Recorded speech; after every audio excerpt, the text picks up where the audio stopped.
Ladies and gentlemen, let's get this party started. Welcome to Starfire Sports for tonight's matchup between the visiting Utah Warriors and your Seattle Seawolves. The teams are on the move. First, please welcome the Utah Warriors. At number 1, playing loosehead prop, Alexander Tucci. At hooker, number 2, Loti Tuipulotu. At number 3, representing the United States 5 times, Mr. Angus McClellan. Number 4, lock, 7 caps for the United States, Matt Jensen. The vice captain is number 5, lock, Saia Uhila. Tight side flanker, number 6, Lance Williams. Number 7 at flanker, Ara Elkington. The number 8, having represented the United States.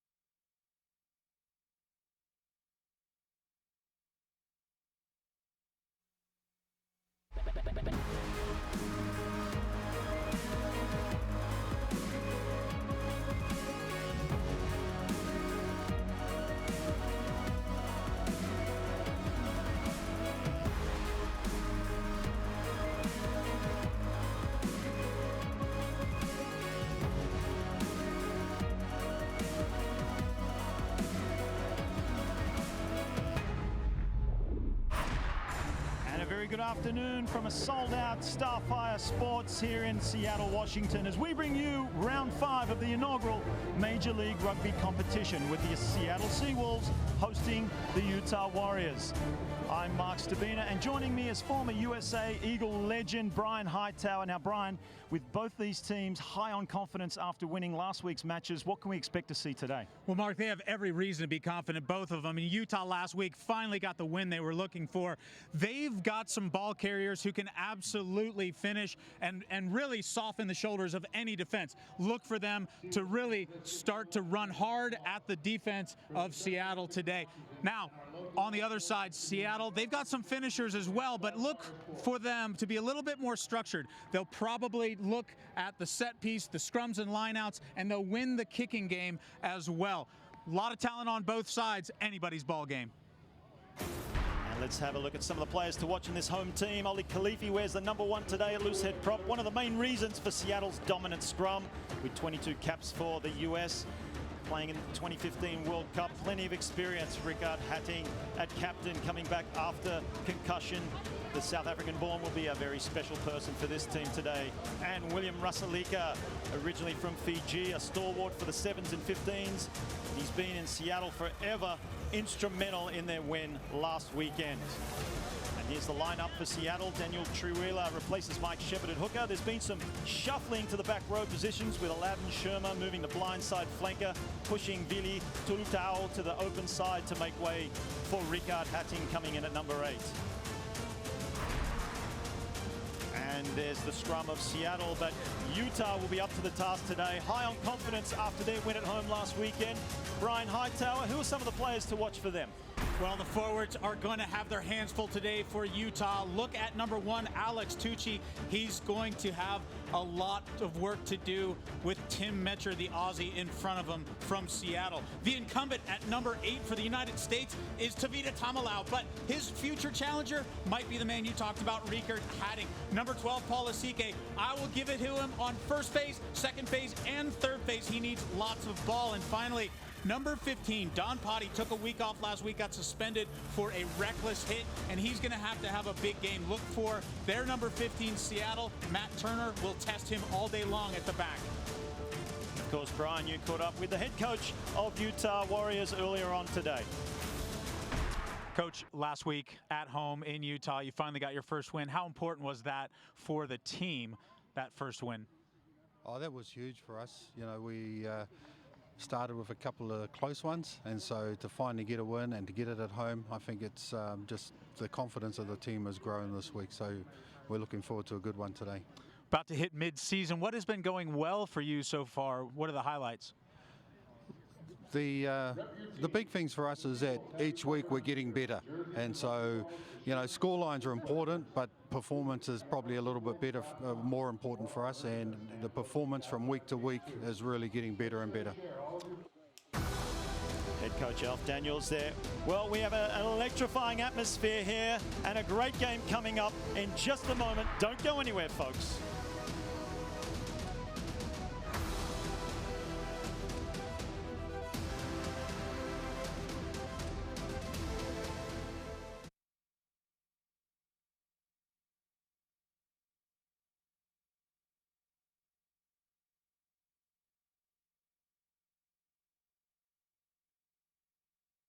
Official motto of Special Olympics Washington.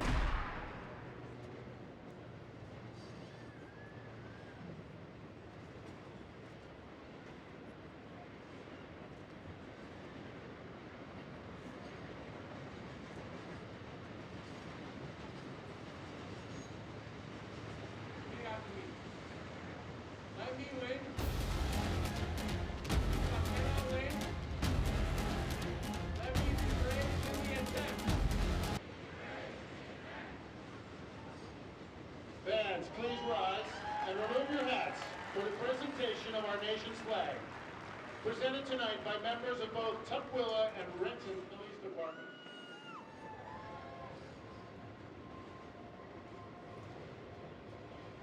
Fans, please continue standing for the singing of our national anthem. Oh, say, can you see by the dawn's early light what so proudly we hailed at twilight's last gleaming, whose bright stripes and bright stars through the perilous fight o'er the ramparts we once were so gallantly streaming, and the rockets regular about first gave proof through the night that our flag was still there. Oh, say does that star-spangled banner yet wave for the land of the free and the home of the brave. Ladies and gentlemen, please give another welcome to Pearl Dempsey. Thank you for that rendition of the Star-Spangled Banner.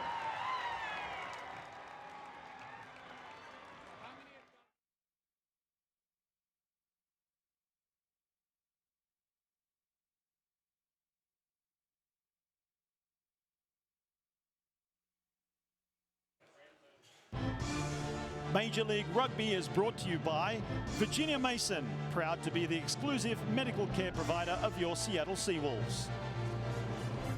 Interested in 2019 Seawolves season tickets?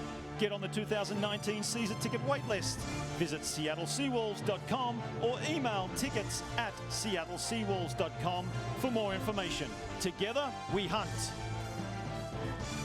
And Ivar's Restaurants, keeping clam since 1938.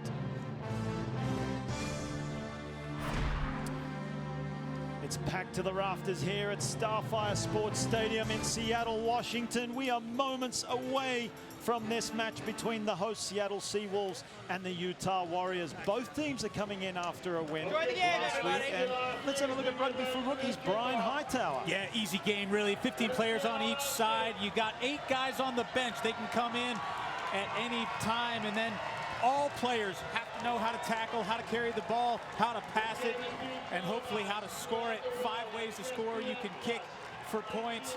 You can score it as a try over the goal line, kind of in a touchdown format, just like in football.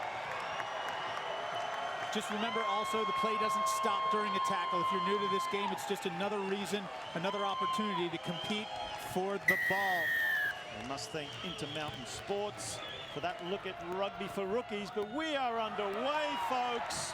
Round 5 of the Major League Rugby competition. It's the second of 2 matches this weekend. The Seattle Seawolves fresh off a win, as too are their opponents, the Utah Warriors. But it's the Seawolves now, and the kick is charged down. Backwards, says the referee, taken on by the scrum half. Nichols for the Warriors. Prime attacking position now for Utah early on in this match. That's McClellan. Just takes it in. And as they slow the ball down now. Ball is kicked in the ruck. Nichols cleans up. Another one-out hit up. Out to Morath, puts a little clever kick in behind. Oh, can't be brought in. Finally comes down in the hands of Seattle. Yeah, referee's playing a long advantage, Mark, because you can't kick the ball out of the ruck anymore. You used to be able to reach that foot through, and if you could get it through from an onside position, give that ball a little boot. You can't do that anymore. It's going to be an opportunity to score for Utah early in the contest. One of the many law changes. Seem to have a new law or two every season, just to keep the players honest and keep the game entertaining.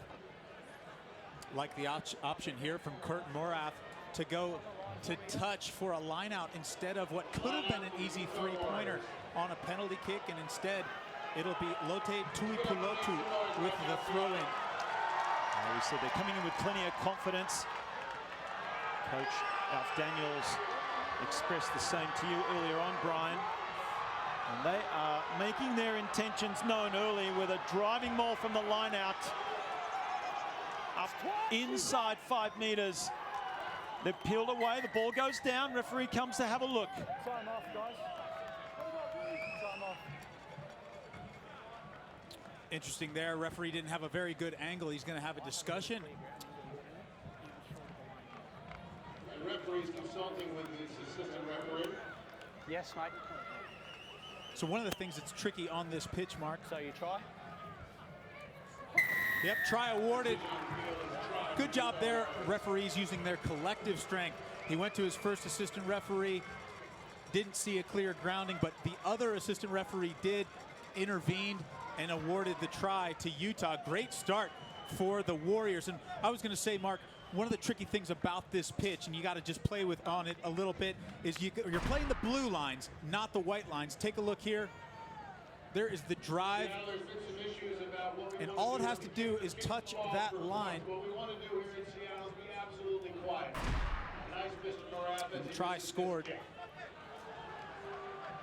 So Utah Warriors, the visitors, strike early in this game. 2.5 minutes gone and already 5 points on the board for the Warriors. Kurt Morath receiving a less than warm welcome from the home crowd. Tongan international with nerves of steel.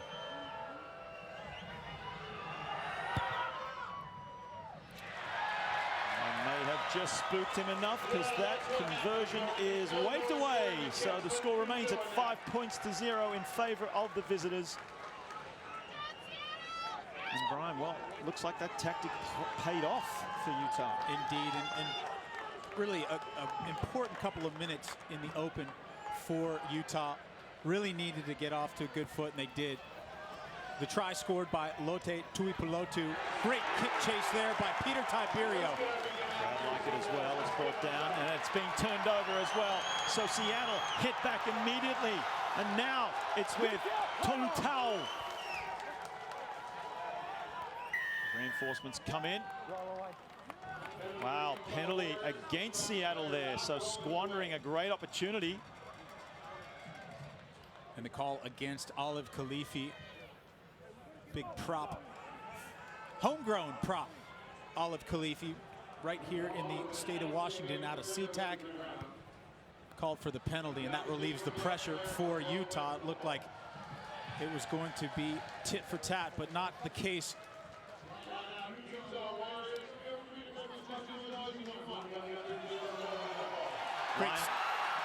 pinched. And that's well collected by Treewiller, putting his body on the line, straight onto the ball. Just over the halfway now, quick hands, it's gone loose, and he's made a break as well through the middle. Great run from Utah. What an exciting match already. Morath out to his setup. Little kick ahead from Vainikolo. Normally plays wing, coming into number 13 today. And a quick line-out throw from Seattle, so they get things going quickly. It's a fast-paced match here already at Starfire Sports Stadium. Both teams coming in with a win under their belt. Huge home crowd for Seattle. As the kick goes long, another quick line-out ensues, but... Well, it looked like the ball was carried across the 22-meter line, so it should go all the way back to where it was kicked from. No, referee said, I saw it, it was inside the 22, so fair enough. One of the matchups that is, for me, one of the most compelling is 13 on 13. Rasaleka versus Vainikolo. If you're familiar with the rivalry between Tonga and Fiji, these two are already getting after it. They will test each other today. Keep your eyes on that battle. Seattle with the win. And a speculative pass nearly picked off. Comes back to the short side. Lovely hands to the winger. That's Tiberio. Promoted off the bench toward the middle of the field now. That's Schurmer, the vice captain. Mack comes back down the short side. Big hit coming in from Tuipulotu. They keep the ball. Schurmer dummies. Now, same way. Stop in front. Find some space. That's a very educated kick. Getting back for it was Anderson. Finds his fullback Putty. Still going, Putty. Lovely break from him, the 7 specialist. They're on a breakaway. This is where they're so good, Utah. You need a good kick chase against these dynamic runners. As Utah now bring it toward the middle of the field through Williams. Strong on his feet, Williams. Finally brought to ground. Nichols, Morath to himself. Can't quite pick it up. Playing advantage for offside there. Well, what about the pace of this game I tell you already? what, fast and furious. I was just about to say it, Mark. Unbelievable start to this game.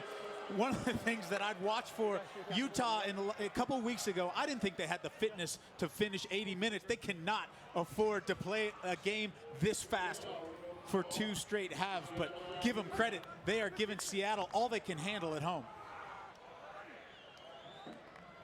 Starting like a house on fire here at Starfire, the Utah Warriors. Kurt Morath giving his team a well-deserved break. The fullback for Utah, Don Potty, he played his college rugby with the left wing, Tonata Lauti. Those two like to run and gun together, and that's why when you see Potty backed up inside his own 22, he's not necessarily going to kick for relief. He's going to look for his former Utah Ute teammate, Lauti, and that's exactly what happened in that last kick.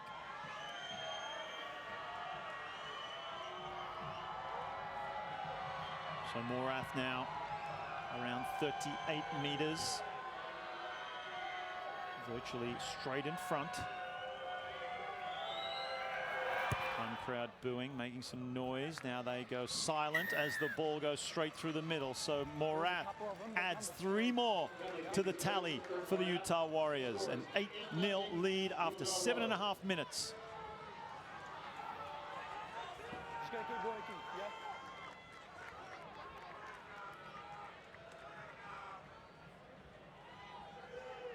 Peter Smith wearing the headgear will restart. Sends it high. Brought in easily by Anderson. Tiberio was there to make the tackle. Second time in a row, Tiberio's gotten the kick chase and the turnover. Definitely a tactic that's working for Seattle as they have the ball once again straight from the kickoff. To the middle of the field. Treewiller. Same way through Mack. Smith tries to get it away out of the tackle. And it ricochets off one of the Utah players backwards, so they've come up with it. Settling it down, a wild-ish pass to Morath. He sets himself. That's a nice kick. doesn't go out, and a lovely right foot step from Tiberio. He has had a great game already, still going, gets his team all the way up now. They're within 5 meters of the line. Remember to see the try line is blue, and they're over the blue line. Seattle hit back. What a try. And once again, thanks to that man, Tiberio. And I tell you what, Tiberio doing the work. We saw him on 2 quick kick chases in a row, but it's Rasaleka who comes in, and instead of just setting up the ruck, he just goes straight for the pick and jam right off a beautiful platform ball from Tiberio. Take a look at that. Rasaleka stands up, nobody in front of him, over he goes. 5-pointer for the Seawolves. Well, Brian, what I love about that run from Tiberio is he did not hesitate. Once he made his decision, he just went. And it's so easy for a team to follow a player when he just pins his ears and takes it forward. And as you said, he set up some great platform there. Because he took the ball in so strongly, he bustled players. Players went everywhere. Defenders went everywhere. Easy pick for Rasaleka. What a great try. Peter Smith, he's one of those interesting kind of journeyman stories. There's so many of them in the MLR. Played for the Ospreys in Wales, a couple of teams in Japan, Coca-Cola and Kubota, and then for some reason 2016 University of Central Missouri as a punter. Not exactly sure how he ended up with the Mules of Central Missouri, but he's good from that distance. A kicking mule. Well, he kicks like a mule. And that one just deflects off the left upright. Doesn't matter. It's 2 points, whether it hits the posts and goes in or not. So Seattle now within 1 point. And don't the crowd love it? Momentum swings. We're only 10 minutes in. Hold on to your hats, folks. Feeling that is going to be the case for most of this match today. As the ball goes high. Brought down nicely by Seattle. Mack, box kick, doesn't gain a lot of ground, and that's easily and well taken there as Seattle still on the charge. He's through the middle, play on. Great play by Brock Staller as the Seawolves bring it to the middle of the field. Big tackle, a lot of aggression there in that contact exchange, and a beautiful pass straight into the space. Little 2-on-1 in the end, and that is surely going to be a try to Matt Turner. Easy as you like. 2 tries in as many minutes for the Seattle Seawolves. Well, advantage was being played for a high tackle on Uila from Utah, but the speed of the ball coming out of the base from Phil Mack is extraordinary. And then watch George Barton. He will become a fixture in the Canadian midfield eventually. He's still young, only 20 years old. Dishes it to Matt Turner, the former England Sevens player. Look at the frosty tips. By the way, he confided in me. He lost a bet. So those of you who are going to give Matt Turner some grief for the frosted tips, he's just paying his wager. Lost the bet, yeah, sure he did. 12 points to 8. He said it was either that or shave it. Great finish by the former England Sevens player. And just like that, Seattle has taken control. Beautiful kick by Peter Smith. As you mentioned, the new kid, George Barton, he replaces Suniula, Shalom Suniula, having a rest this week. A little knock in last week's game. Keep your eyes on George Barton. He has got a tremendous future. Comes from a big rugby family. His father, Bruce, played for Canada, as did his brother, Randall. 6 foot tall and 230 pounds, a prop body in a center's frame. Morath guides his kick straight into the hands of Cromray, and then eventually knocked forward in the following phase. Well, if you're Utah right now, you just got to get something positive going. It's been a couple of minutes, 2 quick tries on you. It can be a little bit deflating, especially after the first 5 minutes they had some good go-forward ball, and to me, it always starts in the hands of number 12, Paul Lasike. Even if you know Paul Lasike is getting the ball, he's still your best first option. Yeah, let's go. Well, what's been pleasing to see so far, Brian, both these teams are taking advantage of the possession that they're getting. Whoever's having possession is coming away with points, it seems. So following that trend, expect to see Utah do something special with this scrum ball. Flat backline attack. You can quite see it on your screen. Morath switches it back in. Lasike coming out now through Vainikolo, such a strong runner. Toward the middle of the field. Jensen. He'll lay it back. Nichols comes in. Morath. Long pass out to Lasike. Ball goes to ground, and that's well snatched before going over the sideline by Lauti.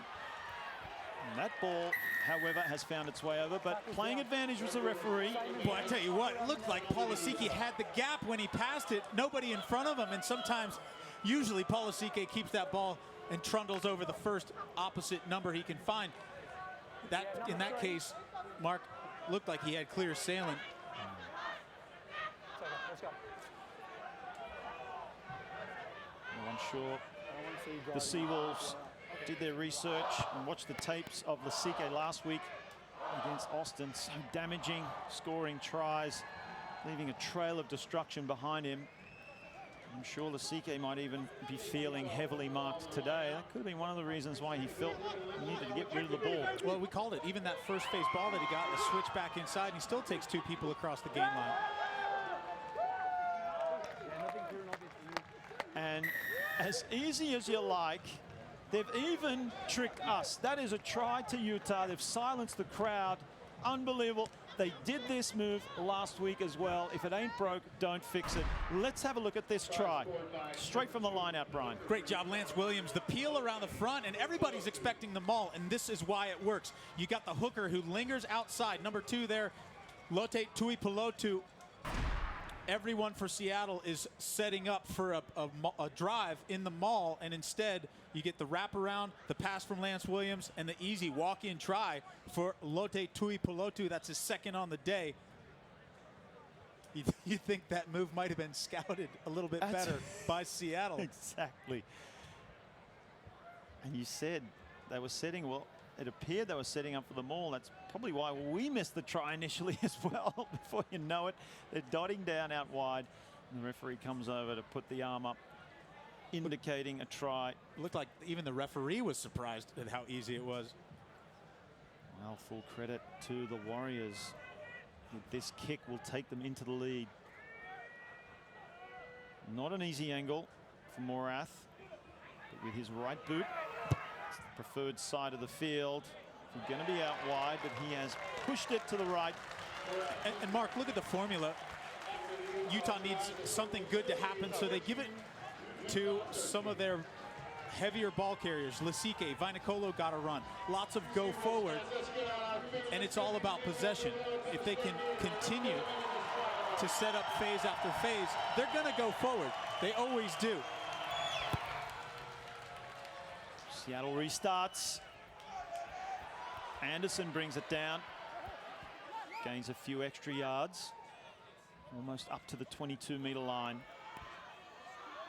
It's strong running there from Elkington. Take him back. Morath toward that left side of the field for him. There's now Turner. Switches it back in to the try scorer. Well, the try scorer to the one who set up the try. In fact, Barton. Ball goes back. Come back to the middle of the field. Little dummy there from Sherman. Gets a lovely offload away as well. And that offload is nearly picked off by Utah. Well, number 5, Saya Uila. The first game I saw him playing, I thought he could have been yellow carded for some of the hits that he had.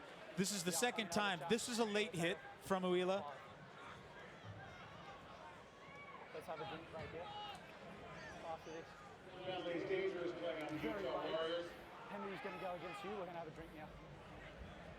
Let's have a drink, fellas. We're going to take a break now for hydration. It's only going to be 60 seconds, so don't go anywhere, folks. We'll be back in a moment.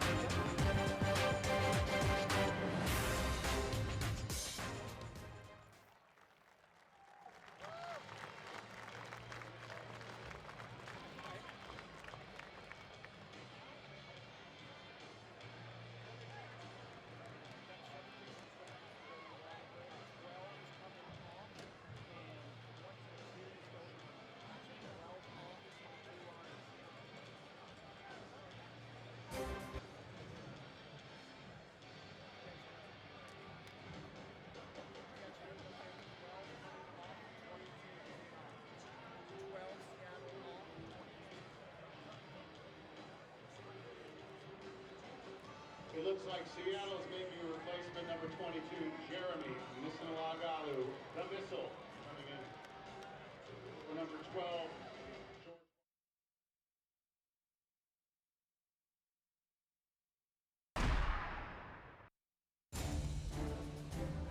We are back, viewers. Starfire Sports Stadium in Seattle, Washington. It's the hosts, the Seattle Seawolves, narrowly leading the visitors 14 points to 13 over the Utah Warriors. I'm Mark Stabina joining me, Brian Hightower, and already, Brian, what a ferocious pace we've witnessed already here in Seattle. Indeed, and it looks like a substitution. I'm not sure. George Barton got hit pretty hard in that past sequence of phases. He's taking a break, and Jeremy Missinalagalu is on the wing, and Brock Stoller now shifts into the centers alongside William Rasaleka for Seattle. Seattle with the line-out win and a charging run. Another replacement. Nearly looked like yes, it was indeed. Run behind, you had to check it. Obstruction. Yeah, just Run behind. that would have been a heck of a first match ever for Seattle Seawolf. Daniel Trierweiler, another homegrown Seattle product, born here, played for the Seattle Vikings when he was in high school. Did Daniel Trierweiler wearing the number 2. And a great break, but obstruction is the call. And so the crowd voicing its opinion of the referee's decision. Utah, though, with the ball across the halfway line and into Seattle territory. You mentioned George Barton going off, possibly for a concussion check. And Jeremy Missinalagalu coming into the centers. Good early touch for him, but it's now the Warriors with Tamalau. The same way, nice miss pass there from Vainikolo. Out to Lauti. Comes in away from danger. Toward the middle of the field now. Some big tackles coming in from the Seawolves. Back down the short side. Lasike finds his center partner. Vainikolo still going. Hands away! Seen plenty of action already. Fetz Vainikolo. Little ball out the back door to Morath. Dummy from Tuipulotu. Gets the offload away. Once they get their offloading game, they are dangerous, Utah. Williams takes it in, and now it's Jensen.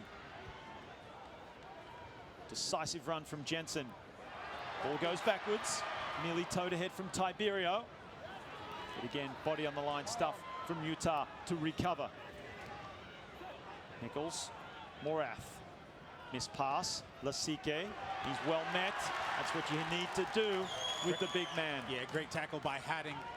You got to stop Lasike before he gets ahead of steam, and that's exactly what Hadding does. Same way now, Vainikolo racing up in defense, shutting down this Utah attack at the moment. They're actually losing yardage with this green and blue wall, advancing as Morath puts it ahead and toward the wing, and it's well brought in. And the offload as well to a seated number 7, Elkington, and he gets it away. Turnover's good. But it's turned over. You heard the referee. And that is a let off for the Seawolves as Morath looks to go quickly, and he does. And now it goes quickly again. Vainikolo. He looks like he might be isolated. Tries to buy some time through support. Does it well. Use it. Tamalau. Not held. Scrounges another yard or two for his team. Lasike finds a little hole off the left foot over the gain line as they head the same way. Morath now to the fullback, Putty. Dynamic run by Putty. Ball comes loose and it's kicked. The ball was out. It's not a penalty. And that was Vainikolo just feeding his forwards. Been a long passage of play. You can see them breathing heavily now, the Utah Warriors. Well, you can see the attack getting a little flatter as well. There's not as much life in the step of these Warriors. Use it. It's true now. There's Morath.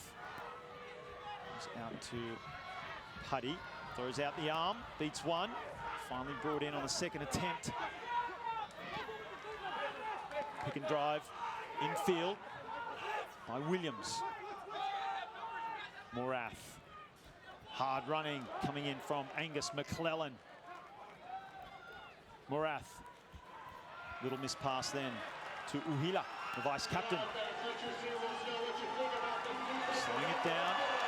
Strong defense. In comes Lasike to see if he can do something to penetrate that wall. Hands now. Bounce pass. Acceleration there off the mark by Lauti. Great patience by the Seattle team. They're playing great defense inside their 22. It's Tamalau getting plenty of touches early in this match. Nice pick and drive there. Down the short side. Might be isolated. The attempted turnover comes in. Unsuccessful. So Utah maintain possession. Morath. Needs to be careful, Morath. In come some Warrior players to support. They've managed to retain possession again as they inch toward the try line. Utah through McClellan. Let's see what they're trying to do here. No prizes for guessing. They are going to try and batter their way over this try line. And that's Tamalau. But brilliant Seattle defense ensues. Ball comes wide now. Morath throws a wild one out to his right winger. That's Anderson, and he's well met as well. Utah unable to find a way through this Seawolves defense. Tucci. Quick ball for Utah. Racing up in defense. Peter Tiberio has been incredible throughout this defensive stand. You can tell he is keen to get involved with a winger, finding himself in the middle of the field, making that tackle. And now it's Vainikolo. Gets the offload away. It's going backwards, says the referee. As the crowd get louder to get behind their defensive team. Williams. You talk about heart. That's all defense is. Desire, heart, a little bit of pride. Seattle is showing that and more. What can Utah do? Tiberio once again. Tiberio, he just lets Uhila get away, but stopped him in his tracks early on. Utah still with the ball. And that is a turnover, and it was a matter of time. The hunger, the desire of this Seawolves team has paid off as Turner comes away with it and heads infield. The crowd absolutely loving it here. Big tackle coming in from McClellan, but the Seawolves go the same way, and they've got space. Here they go. Drew Smith, now out wide. Little wraparound. Smith puts it on the toe. Ball stays in play. Morath gets back for it, has no angle to speak of, and what an effort and an end to that crusade by the Seawolves in defense. And the crowd loves it, and it's as good as any try that the Seawolves have ever scored. This is amazing. Peter Tiberio getting attention on the field. His eye is split open right now. He made 5 huge tackles, and they were all on forwards, starting with Saya Uila, 270 pounds, and Tiberio went after him toe-to-toe. He only weighs 180. Tiberio was massive during that entire stretch. Just incredible stuff, Mark. Not the stereotypical winger's effort in defense there, was it, Brian? Well, 1 through 15, they all had a hand to play, but just gotta love how Tiberio stuck his face right into the contact zone time and time again. Seattle, missed throw, goes over the back. Lands in the hands of Tamilau. It's a penalty to Seattle. Let's have a listen to what the referee says. He calls time. Are we good? 10? 10's all right. Are you all right? Okay. Right, time back on. Guys, what are we doing? Points? Points. Shot called. So, and I think that's the right call. Was Seattle's going to take a little bit of a breather here. Take some time to put the ball on the tee and get 3 points for the better. Well, I tell you what, just the absolute tenacity on defense. And I don't know, you know, look at Utah, the way they attack. Sometimes when you smell blood in the water, you just got to stay on the job. And I think Utah maybe let their foot off the gas just a little bit there. And some of that fatigue that we talked about earlier may have set in when they needed it most. Well, psychologically too, Brian, that's got to be disheartening when you throw everything at the opposition. You have possession, you have territory. And before you know it, you find yourself back within your 22, conceding 3 points. So let's see how they can hit back now, the Utah Warriors, as they trail by 4 points. Home team, Seattle, in the lead, 17 points to 13, nearly 13 minutes gone in this game.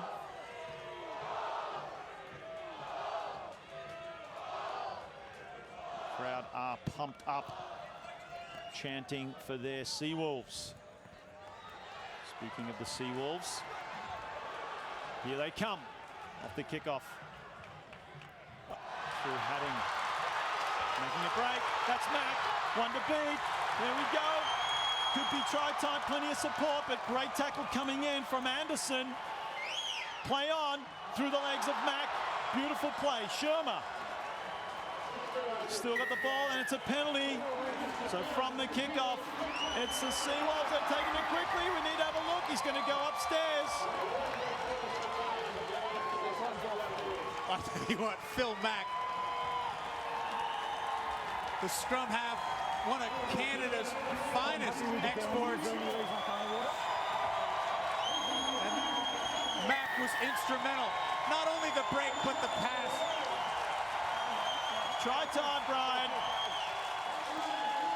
Wow, look, what about the numbers, the blue and green jerseys in support, just wanting to get their hands on the ball. Let's have a look at this. Here's the penalty, and Vili Tolata'u, and he goes quickly and over, and then the grounding is good. The referee's right there. Just see him looking for validation from the referee. It all started with a great break from Phil Mack. One of the things he's done throughout his career is, you know, quick distribution from the base, distribution from the base, and then the next thing you know, the defense spreads in front of him. He takes that little shot.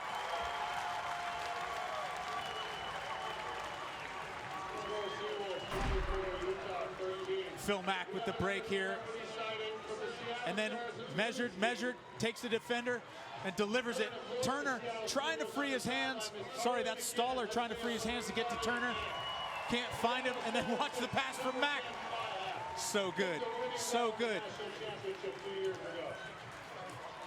As I mentioned, just that support from Seattle after a momentous defensive display. They've still got the fresh legs to be able to give Phil Mack plenty of support, plenty of numbers.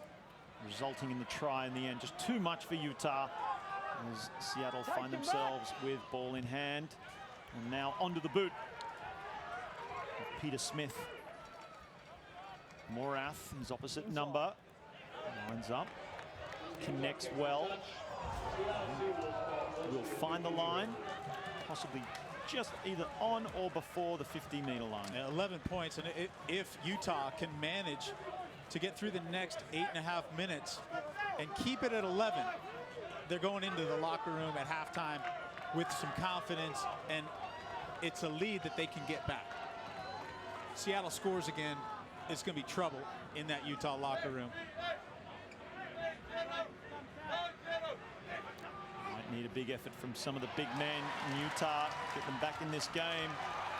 And it's Rusalika for Seattle. They are looking very strong right now.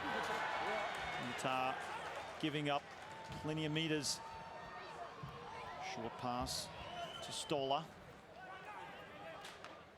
Mack to the middle of the field. Good run from right. Rusalika. Steps. Tackled well. Use it now. Ball dribbles out. Ref says use it. Just got away with it there, Seattle.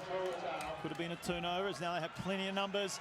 Oh, it's nearly intercepted. And actually, no, it's not. It's batted backwards. So Smith finds the ball in hand again.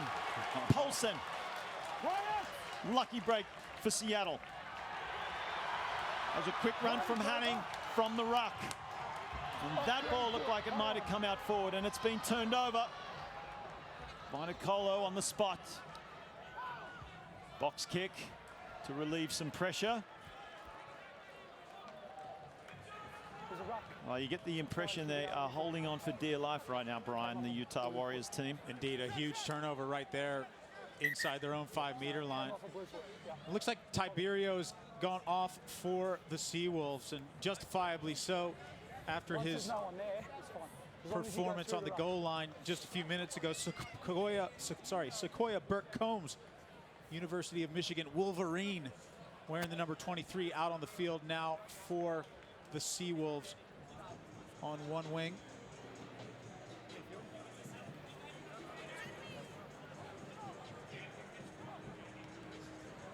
Anything you'll say, Mike? So this Utah group, the players to watch for, we took a look at Tucci before. Not a whole lot of scrums in this game. We've only seen one or two. Paul Lasike, not enough ball so far. Don Potty, we saw him with a couple of opportunities from the counterattack, but relatively quiet as well. And you could see the last time the ball was kicked deep into the Utah half, Potty, he passed it to Morath instead of the counterattack. And some things I start to look for, Mark, is the body position on the tackling. You can tell fatigue when the tackles start to come higher and higher. You can't drop that body down. It's because your brain and your body aren't coordinated anymore, and fatigue starts to set in. So some of the Seattle players telling the crowd just to be quiet so they can hear the calls. Now they can cheer as Seattle drive it on. Ball in the hand of Triawilla. Eventually comes down. Mack finds Rusalika coming in close. He's tackled in the middle of the field, about 20 meters out from the try line. Quick hands, looks like it was knocked down. Referee thought it went forward. Well, the line speed there at Utah, they're trying to prevent the Seawolves from getting any momentum. Looked like just bounced right off of Matt Turner. So the knock on, we will have another scrum, and has there been one? There's been one at least. Keep your eyes on this though, because it's one of the elements of the game, and it could play a factor in the second half. And if the Seawolves, who already have a dominant scrum, start to put this Utah Warriors forward pack under their screws a little bit, then it could start to get a little bit sloppy for the Warriors. They'll need to have a big scrum here. Tucci, Tuipulotu, and McClellan across the front, and they got to show up right now for the Utah side. Players once again taking a well-earned break. You can see Tiberio is actually back on the field, so it might have been a blood bin. Like they, Indeed. Yes, now I see the bandage on his head. So one of his big tackles early on, must have had a slight head clash, split the eyebrow. He's a tough customer. Well, where he's shown up so far in the game, we saw the one great break that he had that set up the try before from Rasaleka, but really Tiberio, the tackling on the goal line, the kick chase, and the turnovers from the restarts. You know, sometimes you like to score the tries as a wing, you like to be the finisher, but Tiberio doing the dirty work as well. So glad he's back on the field. Tiberio taking his opportunity to the starting lineup today. Takes the place of Matt Turner, who's moved to fullback for this game. Seawolves, you'd have to say, when they're healthy, probably the best front row forwards in the Major League Rugby. Metcher's been awesome at number 3. Khalifi just a solid base, like a Roman column there wearing the 1 jersey. Bind. Of course, they've got the depth as well, haven't they? In that front row position. And as the Warriors win their own scrum, Tamalau brings it out and makes a break straight through the middle. Vainikolo runs into a tackler and buys some time, stands strongly, manages to get it away. That's Elkington. So the Warriors find themselves way up into Seawolves territory as the ball goes over the top. Bring it back in. He beats 2 or 3 defenders. That's Lauti. And Utah once again have silenced this crowd with another 5-pointer. Well, you know, they're lucky because Vainikolo makes that break. And a couple of weeks ago, one of the things that I noticed about this Warrior side is that when people made breaks, they didn't have supporting runners behind them. This is what happens to Vainikolo. But Lauti, so slippery on the wing, manages to get 2 Seawolf tacklers to miss. And we talked about them staying within 11. This try for Utah is huge, puts them back within a couple of points. Well, it wasn't just a great break from Vainikolo, but you see when he ran out of support, as you said, he had the presence of mind and strength to stand in the tackle and look and wait so the rest of his team could catch up with him. Otherwise, he could have easily had that ball turned over. Yeah, and you know, you got to step up, and when the ball's in your hands, doesn't matter what number is on your back, you got to make that pass. Alex Tucci is the man who set Lauti free. Great pass over the top. And Morath again has to deal with the noise of the crowd as he attempts to add the extras and tie the game up. And he does just that, 20 points to 20 on your screen. However, the scoreboard in the stadium, it's 24-20. Look at the pass over the top. Tucci just stretches that arm up over a couple of defenders and sets Lauti free. And that's a great pass from the big prop.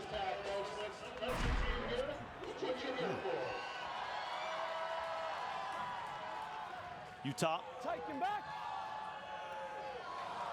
bring it out of their red zone. Over the 22 now, Williams. Just over 2 minutes left in the first half, and if the score remains as it is, well, we talked about it being anybody's contest at the beginning, and it still looks that way. It's a big run from Hadding, the captain, bring it all the way up to the 40-meter line. Penalty as well. Yeah, offsides on Vainikolo there. He just came up, and they've been trying to do this all day. Utah been very successful at trying to take away the attack of the Seawolves by just smothering them. But sometimes you come up out of the gates a little bit too quick, and that's what happened. Vainikolo there. Offsides is the call, and so minute and a half left on the clock, and if they can push this over for a 3-point penalty kick, then there'll be a full try and a conversion. You have to start onside. You weren't onside to begin with. It's just even that psychological advantage going in, a full converted try ahead. You could hear Fetu Venicolo, he's making his case to the referee. He says, I was on sides before I charged up. And he said, no, no, no. The referee says this. You weren't on sides to begin with. So when you charged up from an offside position.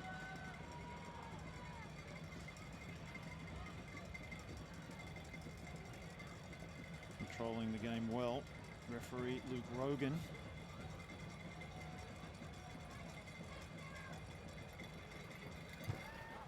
The three-point attempt goes up, and it's good. Yeah, Brock Stoller taking over the kicking duties for Peter Smith, and does well. Got a huge boot on him. Does the product from the University of British Columbia. Brock Stoller, couple caps for the Canadian national team. Still young, lots of rugby left in front.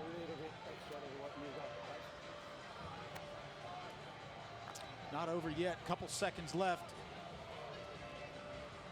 I'll look to regain this kick. Morath puts it right in the spot it needs to be, and it's batted backwards, 7 style. So Utah have won their kickoff.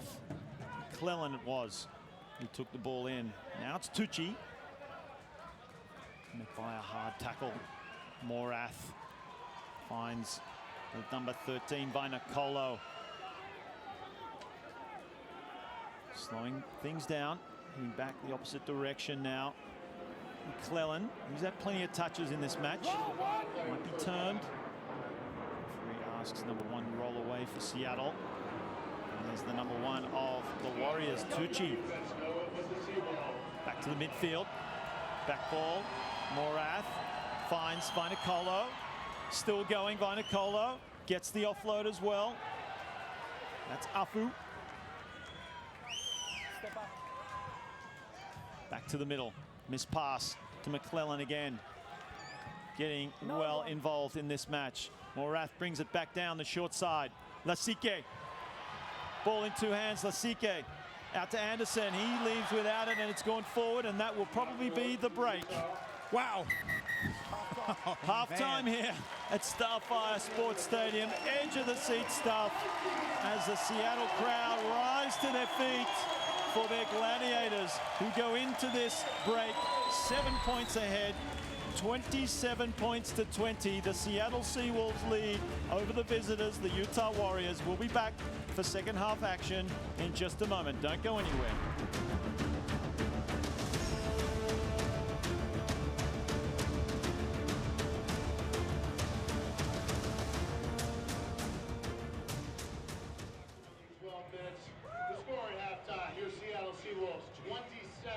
The Utah Warriors 20. Hello?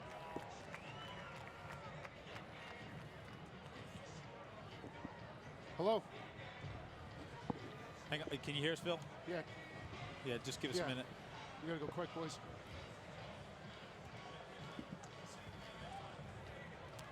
Yeah, let's go. All right, we'll do it.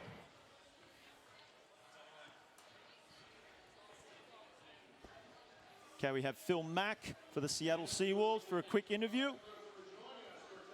Brian Hightower. Hey, Phil, how you doing? Great first half of action. Couple tries up on Utah, and then they came storming back. What would you like to have back from that first half? You know, credit to Utah. They held the ball for a number of phases. Really put it to us. So, you know, they're a good team. I think we can take a lot from our defense in a few of those stands. We knew it was going to be a battle. You know, we're just happy to be up at half. Great goal line stand for so many phases from Utah. What do you take out of that bit of heart from the boys? Well, no, it's great. It's all about working together and just getting the job done. But we got a lot to fix this halftime, so got to get going. All right, best of luck, Phil. Thank you. Phil Mack there, number 9, and one of the coaches here for the Seattle Seawolves. We're going to take a short break and come back to Starfire Sports Stadium in just a moment.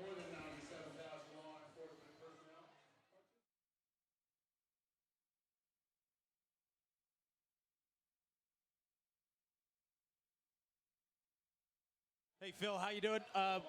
Great first half of action. Couple tries up on Utah, and then they came storming back. What would you like to have back? Last year, officers raised over $500,000 for local Special Olympics athletes through events like polo punches, tip-a-cops, rooftop sits, t-shirt sales, and the torch run itself.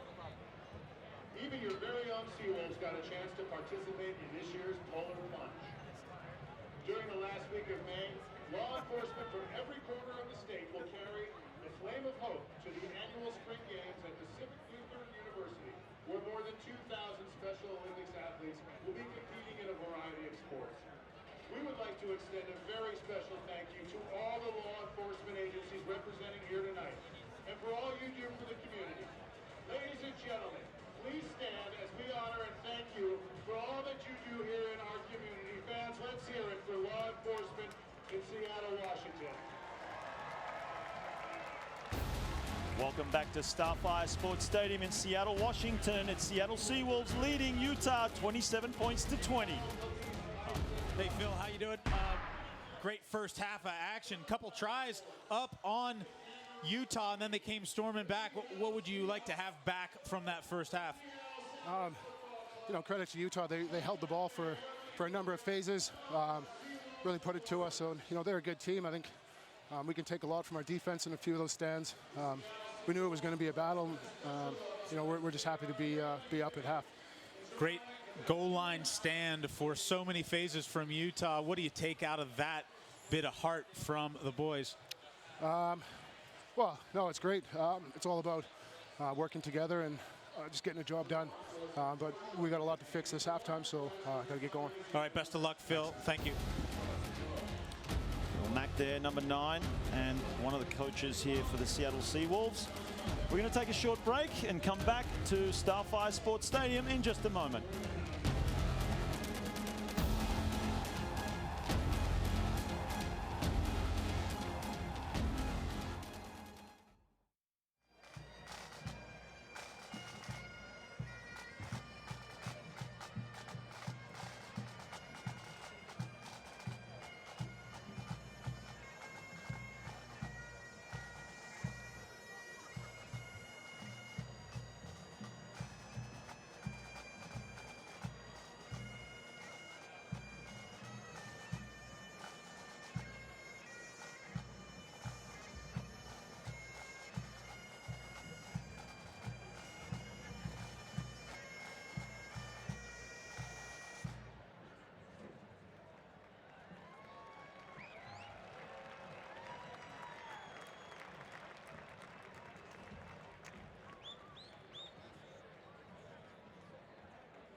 fans, let's hear it one more time. For the Seattle And welcome back, viewers, to Starfire Sports Stadium here in Seattle, Washington. Well, we've had a bumper game already in front of a bumper crowd.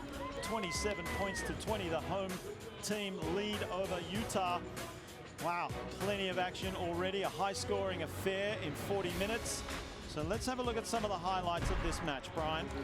Yeah, Peter Tiberio, massive game so far, and this really, his attacking highlight, he's been doing it on defense all the first 40 minutes. Rosaleka with the pick and jam off of the good platform ball, and then Barton, George Barton, the Canadian center, sets Matt Turner loose as a goose, and he dots down for the 5. And then Phil Mack, nobody can put him down. The pass is good to Turner. Turner can't free the hands. But then Mack, look at this, scoop between the legs. And eventually, it'll be a penalty. Vili Tola Ta'u with the quick tap, and over the line he goes. And it looked like Seattle was going to be way above the Utah Warriors on the scorecard, but they scored first. That try by Lote Tuipulotu, he goes over, and then watch this little wraparound. Keep your eyes on number 2. We are, but nobody else is. Over for an easy try off the set move from the line out, and then not over. Look at the pass over the top from Tucci, finds Tonata Lati, the former Utah Ute, and he goes over for the 3rd try for the Utah Warriors. Well, plenty of action already, and expect more of the same in the second half. We're taking a break, and we'll be back shortly. Don't go anywhere, folks.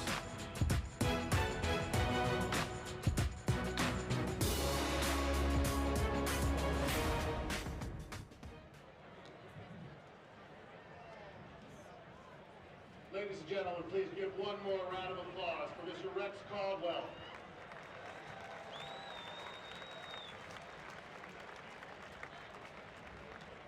As we build the rugby tradition in the city of Seattle, one of the things that we might need is an anthem or a song.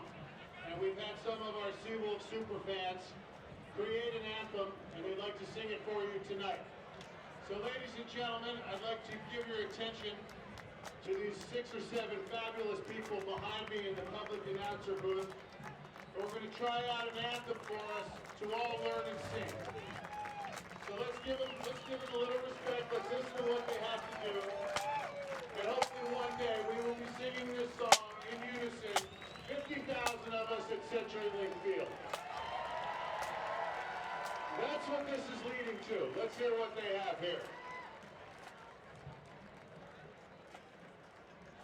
After 3. Please join in. Here we go. Seawolves, Seawolves, together hunting all.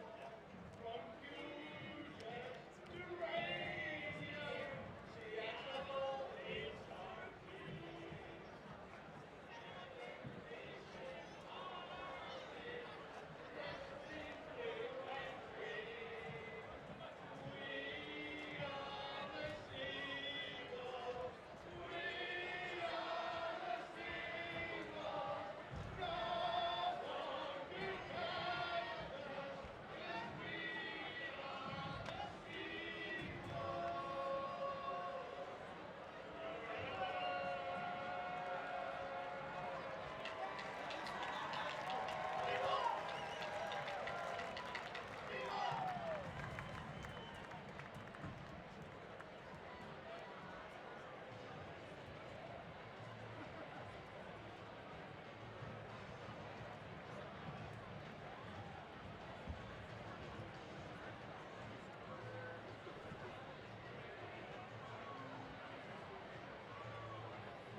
Ladies and gentlemen, we have another celebrity signing. Long ago, the old Puget Sound Beach Rugby Club used to go to the attic in Madison Park.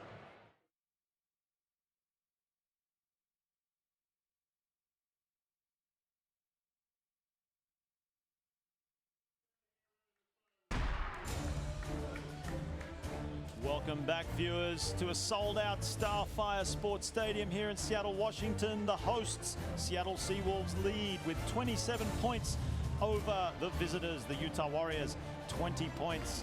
It's round 5. You see the Utah Warriors now on the field already as Seattle join them.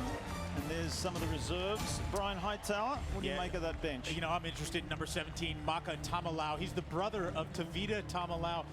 Tavita Tamalau goes 6'5", 270. Maka Tamalau 6'3", 315 pounds as a reserve prop. A lot of weight coming in for some counter punching off of that Utah bench. Well, that's a big food bill for mom and dad growing up, that's for sure. And you see that crowd here in Seattle getting behind their home team. Yeah, as we look at the Seattle reserves, some beef up front too in the form of Lerone White. Kellen Gordon, the Central Washington flanker turned hooker, and I tell you what, he's a good one. One of those classic club guys, just do whatever you ask him to. We've already seen Langalu and Sequoia Burt Combs coming in for the Seawolves. This crowd, Mark, I got to tell you, they have set the gold standard. If you are an MLR team, you need to aspire to what they're doing here in Seattle. It is awesome. Crowd getting involved, sold out stadiums, and they're giving back too. Today, the Special Olympics being recognized and money from the gate going to that charity organization. Nice job, Seattle. They really know how to build community here. The Seattle organization. As we are underway in this second half, folks, it's round 5 of Major League Rugby. The Seattle Seawolves, the hosts, leading 27 points to 20, and it's now the Warriors bringing the ball away out of their red zone. Quick hands, beautiful play from Utah, up over the halfway line with Dompati. Quick ball again, Morath. Nice pass in the middle of the field. That's Williams over the halfway, coming back the opposite direction now. Morath, another missed pass, beautiful spiral to Vainicolo. Finally brought down. Hands away. This is what Seattle do. They settle things down with a solid defensive line. Nichols, Morath, Vasike coming in. Utah need to see more of him if they are to win this match today in Seattle on the road. It's McClellan again. He's had plenty of touches in the first half. Loves getting involved with ball in hand. Second run from Lance Williams in the tight phases there. Lasike looks like he's gotten up a little bit slowly.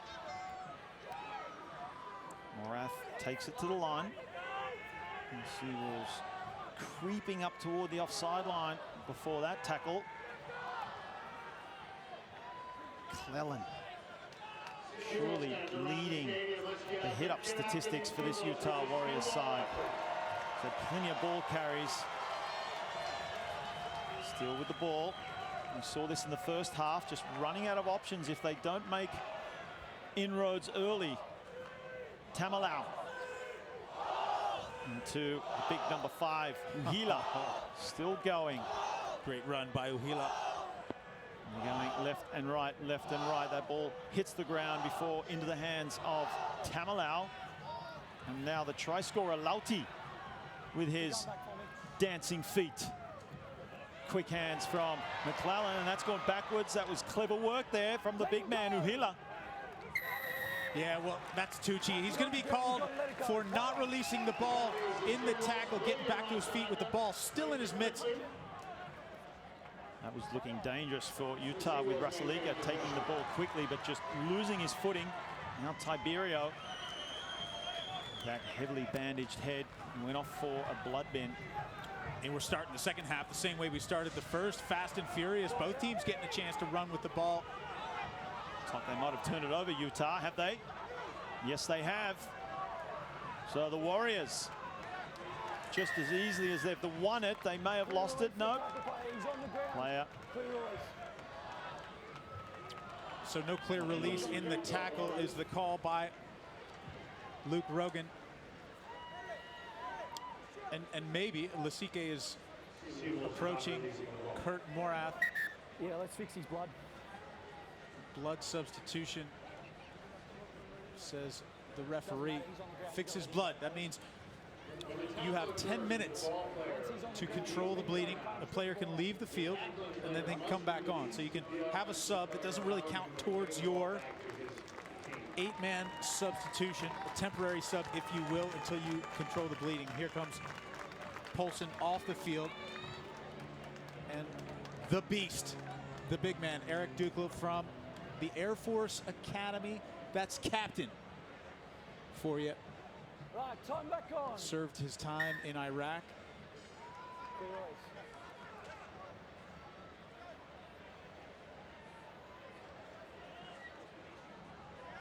Just an indication of the physicality of this match already. A few players needing to be attended to for blood, for cuts, for concussions.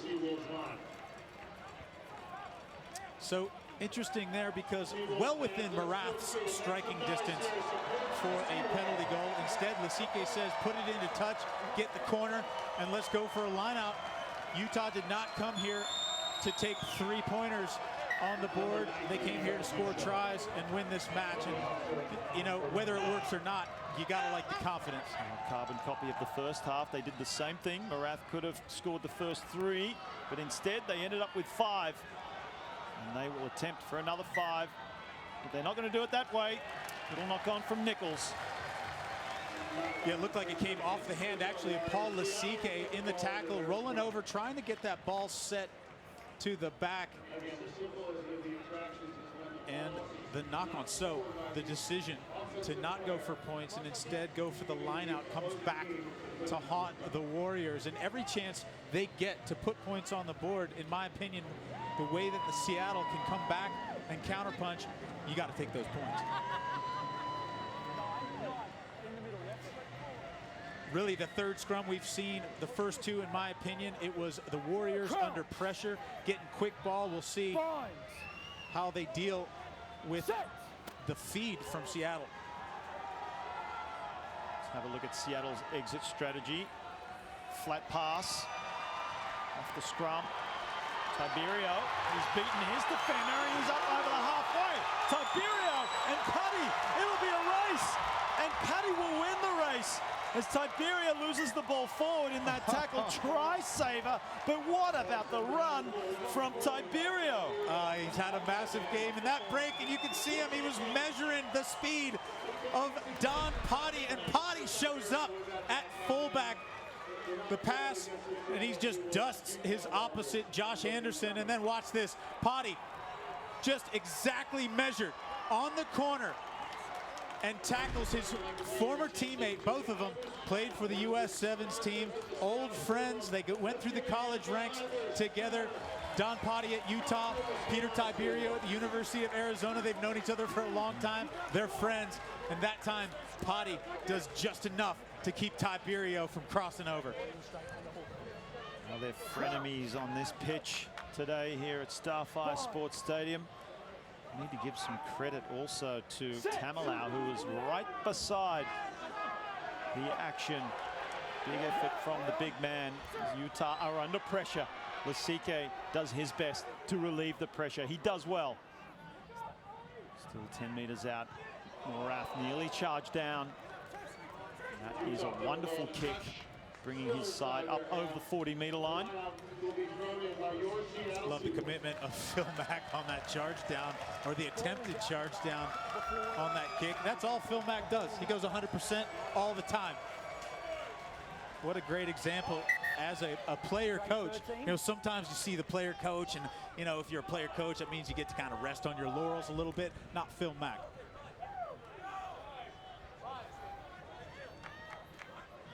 Time back on.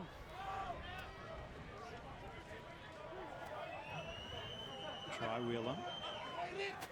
Nice view behind the line out. That's lost. So the Warriors with possession, driving forward. So they have a deeper set attack out to the open, but they choose the short side. And now Tucci. He does well to keep his feet, get the ball back. It's slow ball. Morath switches with Lasike, gets them up over the advantage line. And now back to the short side. Morath finds Uhila. Uhila gets it away. to his hooker, Polotu. Scored 2 tries in this match already. Putting the ball through the phases. And bumps off one straight through Uhila. This Utah team is on the charge moving forward. Marath, plenty of numbers out in the open. That's McClellan. He loves it out in the wild. Use it. Now to Tamalau. Still going, Tamalau. Can they find a way through? They've done it on a few occasions, but Seattle make it very difficult for this Utah team. You know, the sweeper way up for Seattle. That little chip over the top is on for Kurt Morath if the communication is there, but nobody deep for the Seawolves. See Matt Turner just taking a couple of steps back, but he's up toward the line, surveying, just slowing things down. Utah now picking and going off the ruck. Forwards pile in. They're happy to do that. Hitting the same way to this right-hand side. Well, this is a rerun of the show we saw in the first half. And if Seattle can manage to get out of this, and they will with the penalty, staunch defense, very difficult to breach that line of the Seawolves. Great stuff there. It looked like Angus McClellan there. He was held, but he got a little greedy. There's Peter Tiberio. Tiberio, look at it. He's got 3 different colors of wrap around his head. Just keeping all of that flesh, the brain matter, it's all just keeping just tight with a few different types of tape. Again, the winner tonight, Dave and Lennox. Please report to the law enforcement George Runting outside of gate 1. Great scenes of the crowd here in Seattle. As we mentioned, sold out in advance.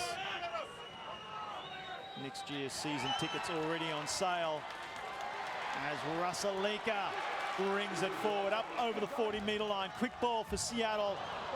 There's some confusion as Duchel cleans things up. The beast they call him. Mack finds space, keeps it in. And that's a nice territorial you know what? game. That's useful. That's really useful from Phil Mack. And Mack, you know, great to have a guy like Phil Mack, the number 9 for Seattle. And he is one of the First Nations peoples of Canada from the Toquat Nation.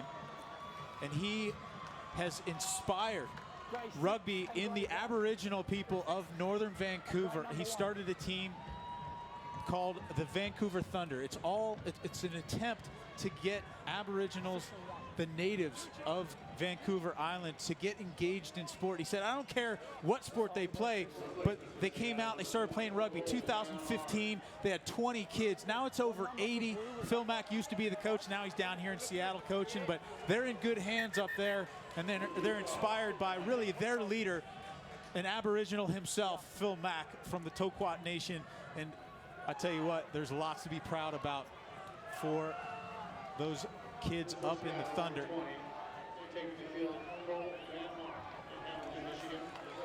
Who needs Wikipedia when you have Brian Hypedia? I love the amount of guys on this pitch, any rugby pitch, that give back. And there's an instinct to do that. And there's a few guys like that on this pitch. Hopefully we'll get a chance to tell some more stories tonight, because there are some guys with big hearts as well as big legs out there. Well, I find that's just a feature of this great game of rugby, isn't it, Brian? Just the culture of this sport. It's built on community, it's built on respect. Well, when they found out that they were going to be involved with the Special Olympics tonight, they asked if they could have the Special Olympics logo printed on their jersey, and they have. So all the Seawolves tonight with a little piece of the Special Olympians with them. Turner brings it into Mack, right in the middle of the field. Ball just slices off the outside of his right boot. Yeah, and that one's going to give up some territory. So the first one worked well. That one not as well measured. As you say, just drifts into touch. And So because they're in front of their own 22, the ball's going to come back to a spot from where Phil Mack kicked it, and that's why the lineout is way back inside of the Seattle territory. You could see Phil Mack, as soon as he kicked that ball, he dropped into a deep squat, dropped their head, disgusted with himself, but he is a true champion. Watch how he bounces back after mistakes as Lasike straight through the middle, still going Lasike. You just said bounce back, and I'll tell you what's bouncing back are the people trying to tackle that man, Lasike. Putty up to the 22. Quick little run out, tries to get it in, keeps the ball in play. That's clever stuff from the replacement, Hafoka.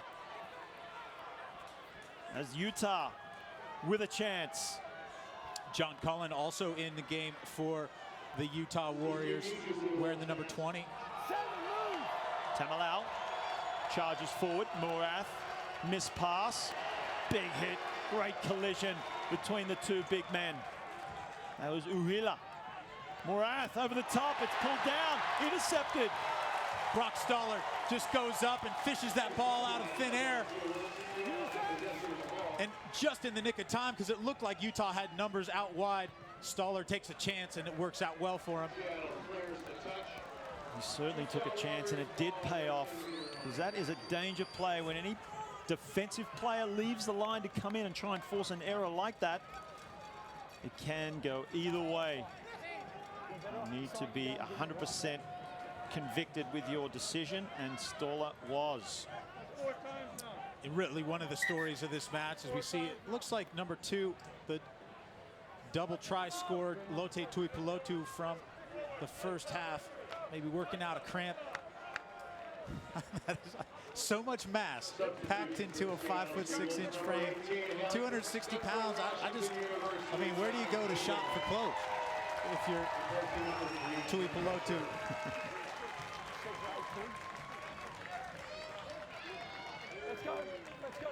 Now, Brian, the thing about this Utah Warriors team is they had a very short preseason, 3 games in fact. So they are really just starting to hit their stride. If they can get another win or 2, they are gaining momentum in this competition, and it shows in this match against the Seawolves. Yeah, and in their 2 losses, they were very close, all the way down to the wire. Even against the number 1 team in this league right now, the Glendale Raptors, it went absolutely down to the wire. That is the beauty of this Major League Rugby competition in its inaugural year. Close games. We haven't seen too many blowouts at all. Evenly contested teams. Really, it is a closely fought battle for the title. Already after 4 rounds. The Raptors, you mentioned, out in front with 19 points, 4 wins out of 4. Seawolves sitting second on the table at the moment.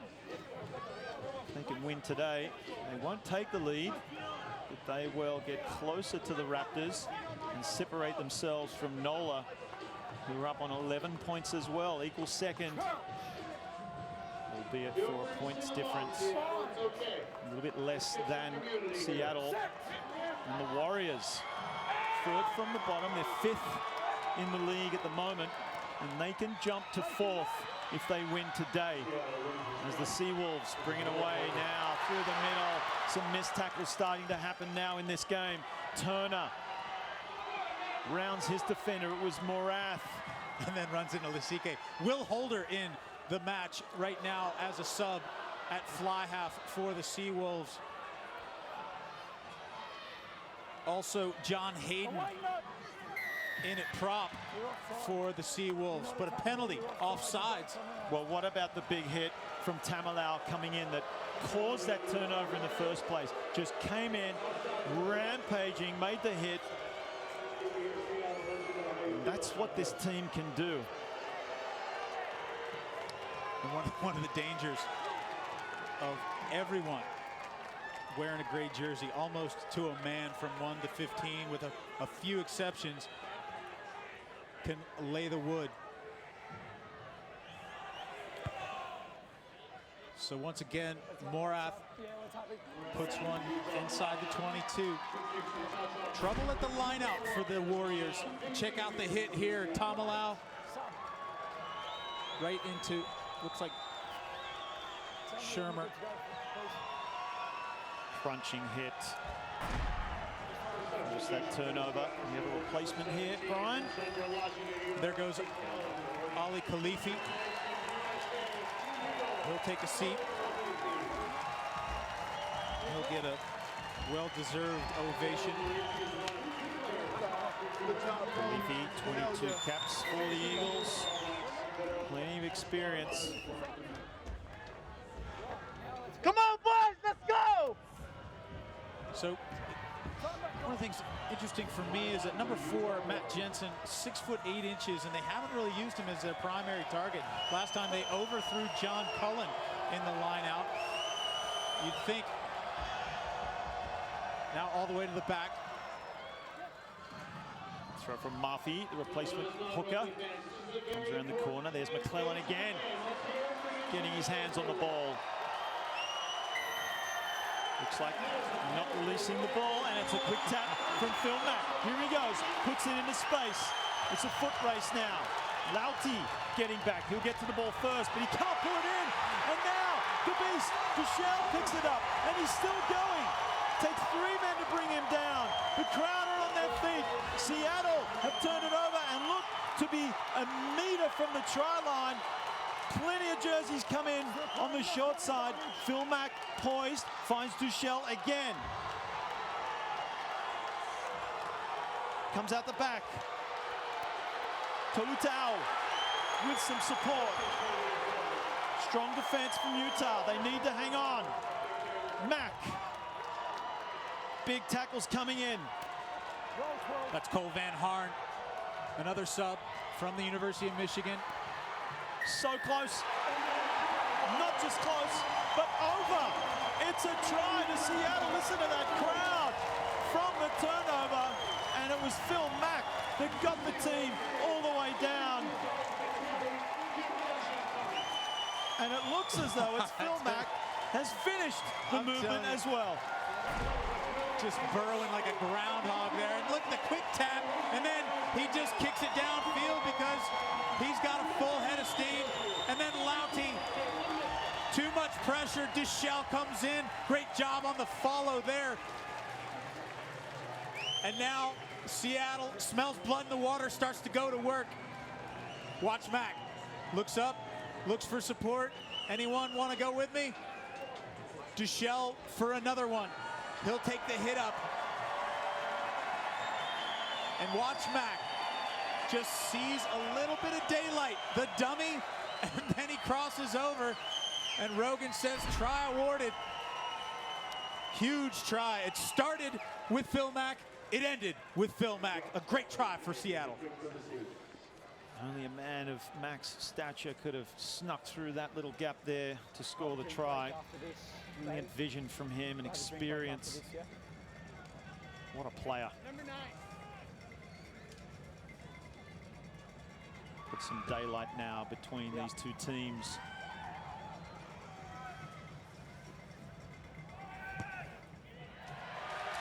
And Brock Stoller successfully adds the extras. So the Seawolves go ahead by 2 converted tries now.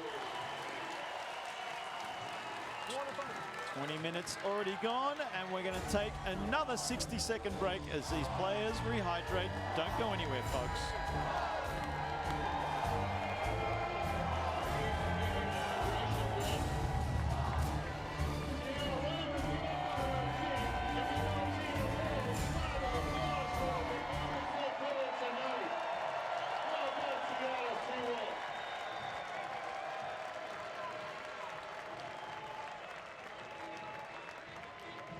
Ladies and gentlemen, during this break, I'd like to do another celebrity sighting, and this is a celebrity couple. Two of the most wonderful benefactors to rugby in the Pacific Northwest. I'd like to introduce Mr. Chris Prentice and his wife, Miss Julie Prentice, for being the greatest benefactors to Seattle rugby for the past 10 years. Thank you, Julie and Chris Prentice. Chris Prentice, can we get a wave up here, please? Wide open, Billy. Great job. Paul, way to take it. David Buck, can we get Chris Prentice to wave up here, please?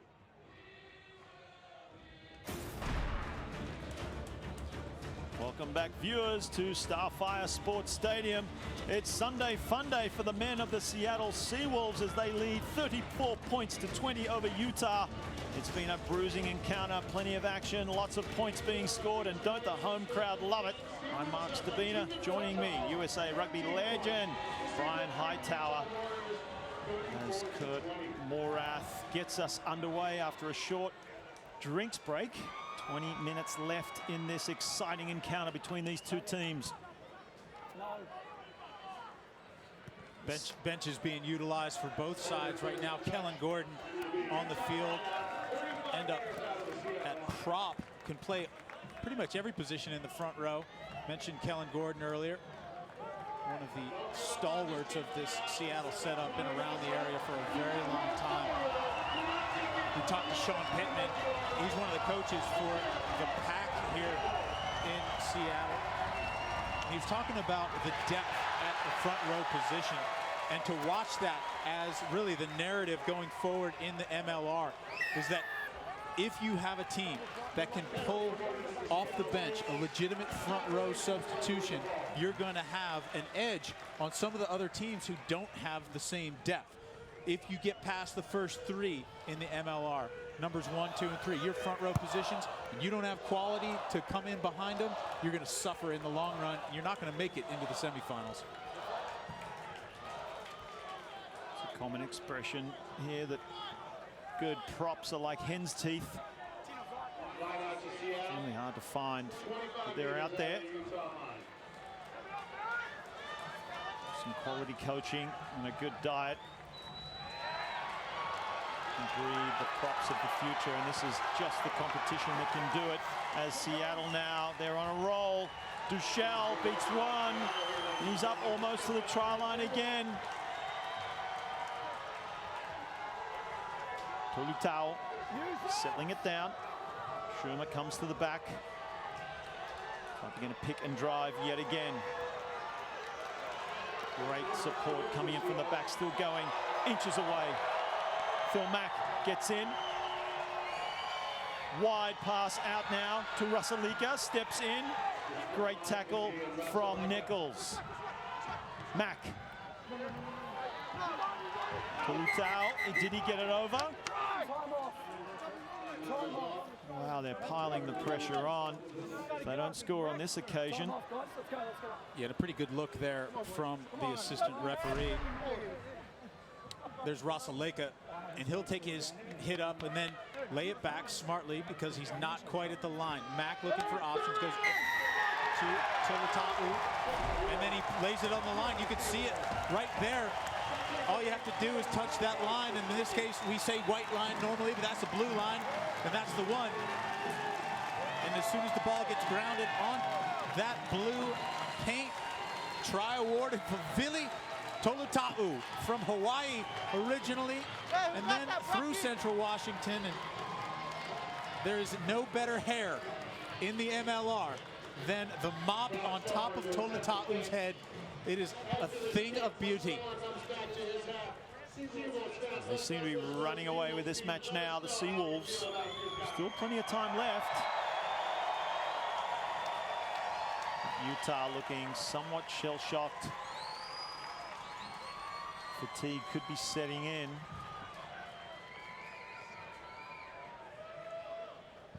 We've seen how easily they can just turn the ball over and score, Brian. So at any time, if there's a lapse in this defense of the Seawolves, in any part of the field, Utah can strike.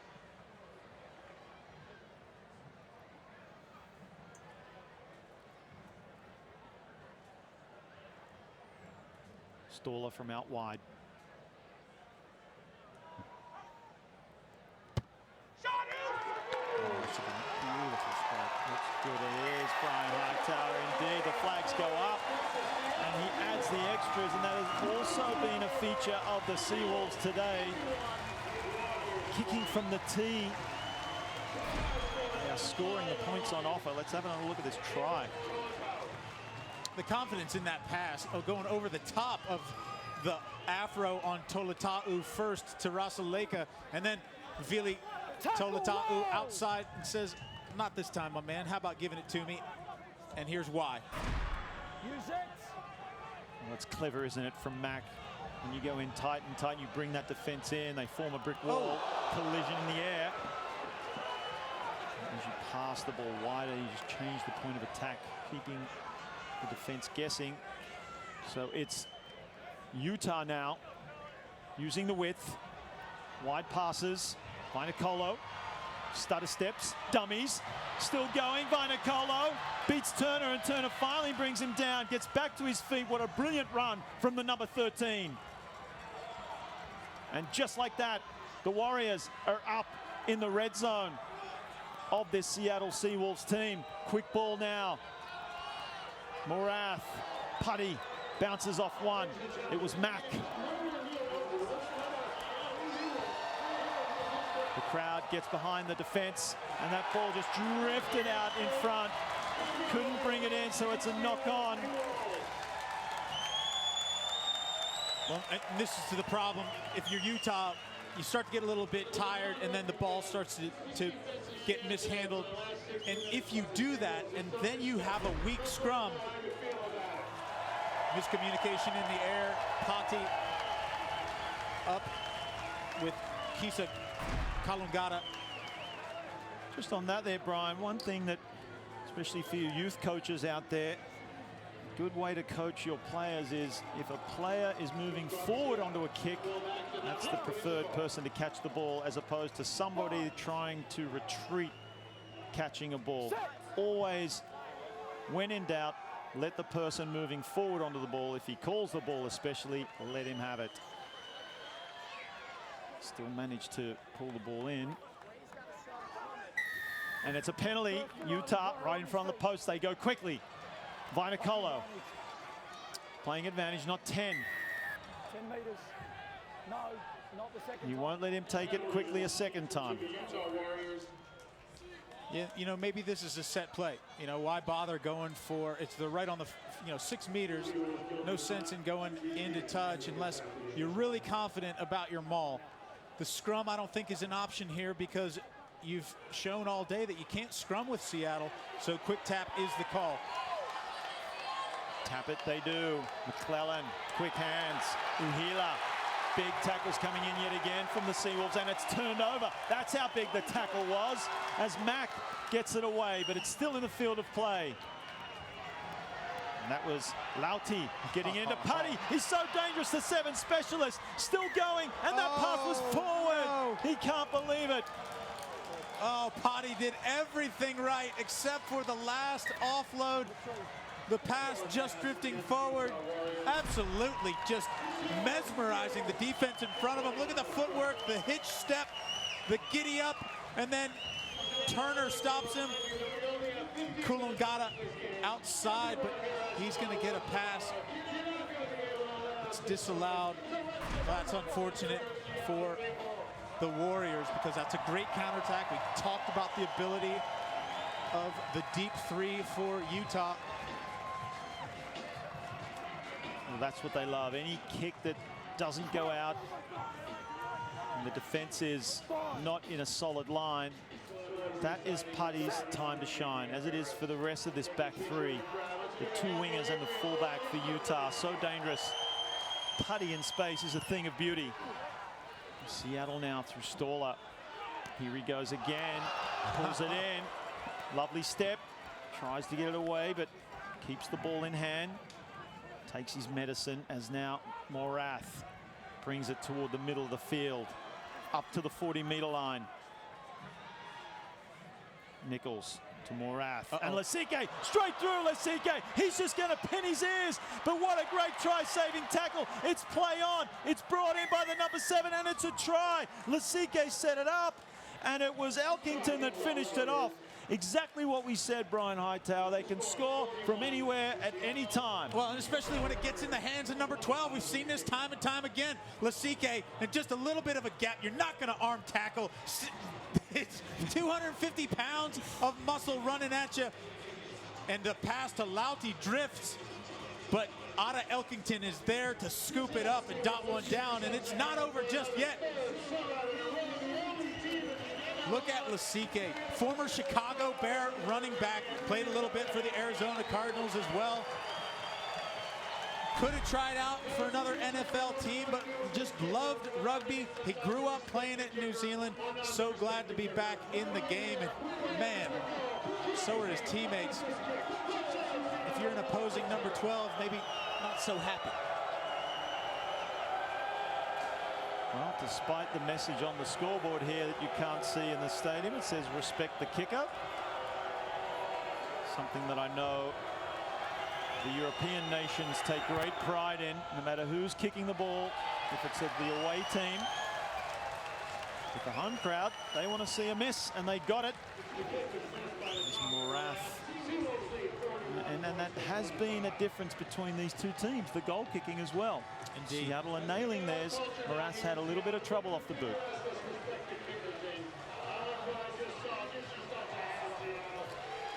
There's a great ongoing argument among the Seattle fans about whether to be silent during the kick or not. It will follow them, I imagine, throughout the years here in Seattle. So the Warriors bring their tally to 25. But they're still chasing 41. They have some numbers out here and a little bit of space. Great offloading play. You saw it last week against Austin, but Turner has turned it over. Tries the kick straight in the arms of Utah. Utah does well to get it back to. Little hit and spin there from the replacement, Kalumgada. Middle of the field. Great offload again into space. The big number 5, Uhila, the vice captain, still going. And again, the quick pick and drive. So they have numbers either side. Morath is out to the right here, but it's a penalty. Just got isolated by the looks of things.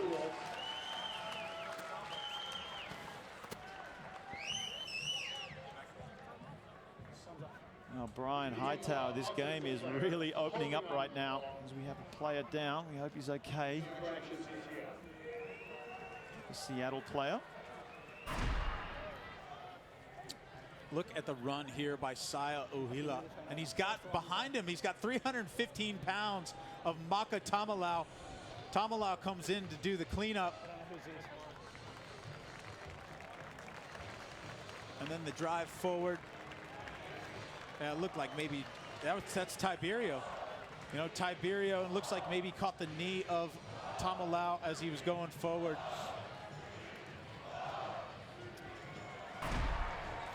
Slow to get up, Peter Tiberio, and not surprised if we didn't see the last of Tiberio. He certainly had a good day at the office, and looks like the wrap's going back on. He's not done. Not by a long shot. And it might be that they just don't have any more options on the bench.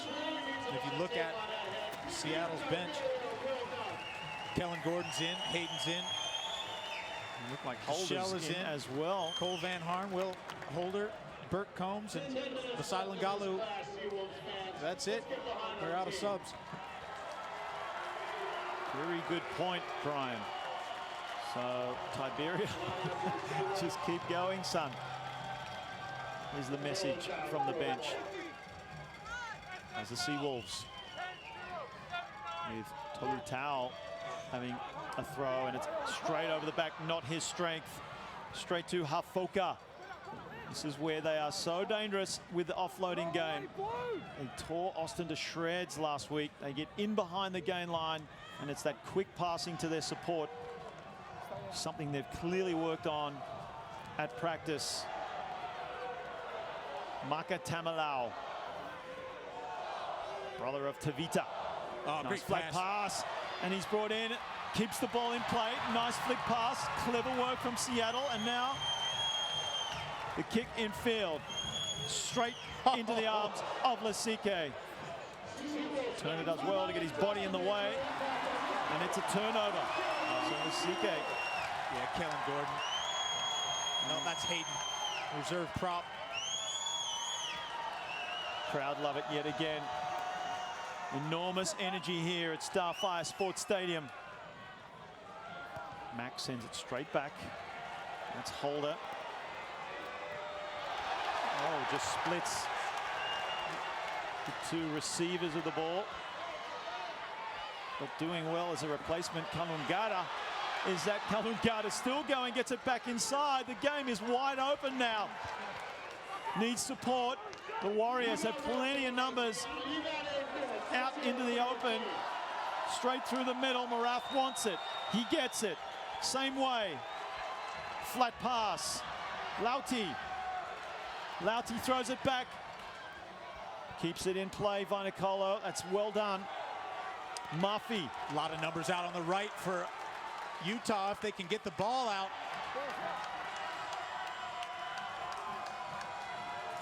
Utah with those numbers.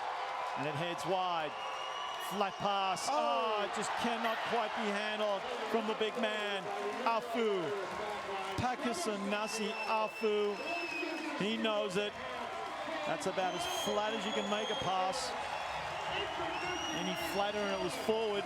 Well, Matt Turner still shaking off a big hit. There's the knock forward by Pakistanasi Afu.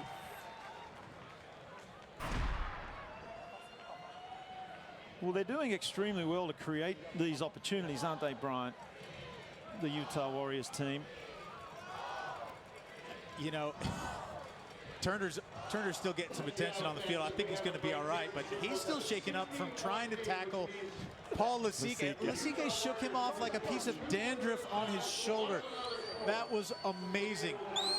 And you could almost see when the kick went off of Turner's left foot that he kind of like sized up Lasike and regretted the fact that he had kicked it right to number 12. Well, he almost felt obliged that it was a bit of a miss kick. He's like, oh, well, I should chase this, despite the fact that it landed straight in the arms of Lasike. Lasike took great pleasure with a run-up to just bowl Turner over. But, hey, he stopped him. It wasn't pretty, but he did stop him and allowed his support defenders to come in and finish the job. This has been really the unsung hero of this Seattle setup tonight is that stable scrum. Mack nearly breaks free. Gets the Seawolves up and now over the halfway line. Beautiful pass from Turner to Misangao. The Seawolves in possession with numbers. They haven't had the ball like this in this part of the field for a while, it seems. Van Ham. Flick pass back on the inside to Shermer. Goes backwards again. The ball bobbles around. Can't quite bring it in. And that is a penalty. You saw that. It was the man in front, which was offside. Duchel. He picked it up in front of you. He's offside. Clear from the referee. And there's Morath. He'll gobble up a good chunk, but he can't get it into touch because it's Tiberio dancing on the touchline, pulls it back in. The up and under doesn't go very far, but bounces back towards Seattle. But it's with the Warriors now. So a mistake originally from Morath, not finding touch. Has now ended with Seattle under pressure. Ball looks like it came forward. It's a penalty. Using hands in the ruck. It's a quick tap. Stepping up the left. Big hit coming in. Huge numbers on the left for Utah.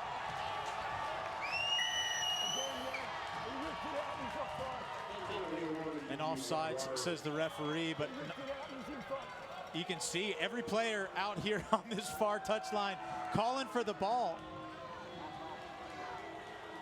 You can't quite see it on your screen. You see all the Seattle players swarmed around where the ball is. But if this ball can just get out wide, there are plenty of Utah players free. No need, though, as Seattle have turned it over. And they now bring it out. Splitting through the middle as as the crowd goes wild. Valiant in defense they have been all game, Seattle. As now there is under 5 minutes left in this game.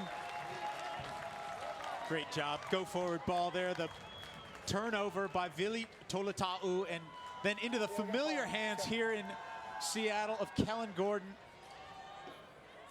Rock solid, Kellen Gordon.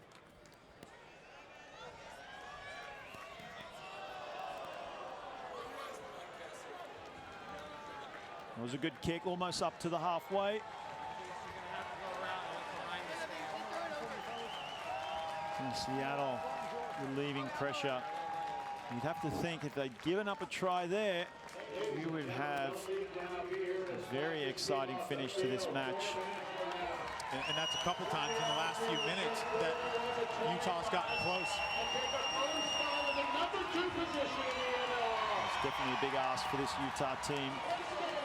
Come on the road, play Seattle in front of a full house. And Seattle now bring it away under the guidance of this very vocal home crowd. They'll wind the clock down. Mack has his pass intercepted, and Morath goes into touch, so it'll come back for a line out.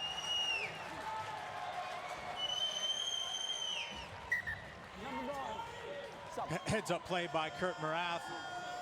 Just reads that pass, kind of telegraphed there by Seattle. Morath picks it out of thin air, but into touch.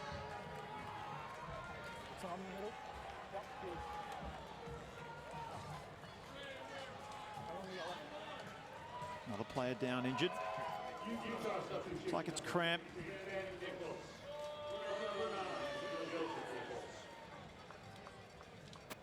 Let's go, guys.